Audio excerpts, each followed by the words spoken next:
काकी गणपतीची वर्गणी हे घे 21 रुपये. काय 21 रुपये? आपली वार्षिक वर्गणी 200 रुपये काकी. घ्यायचं तर घ्या, नाही तर पुढे जा. आम्ही काही येत नाही तुमच्या तिकडे. आले सकाळी सकाळी नाही झाली की वर्गणी मागायला.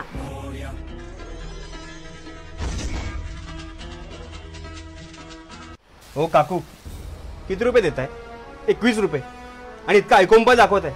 आणि आजकाल काय तो 21 रुपयामध्ये? हा, ही मुलं काय तुमच्याकडे भीक मागायला येत नाहीत? तुम्हाला माहिती आहे का की हे एकाच वर्गणीमध्ये आम्ही सगळे सण साजरे करतो. गणपती, होळी, दहीहंडी, शिवजयंती, नवरात्र सगळे सण साजरे करतो.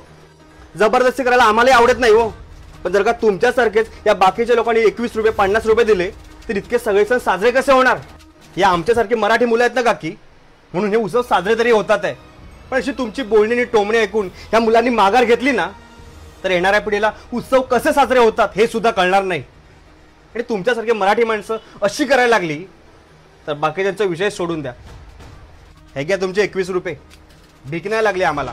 हे पुन्हा असं मुलांना बोलायचं नाही. या चला रे.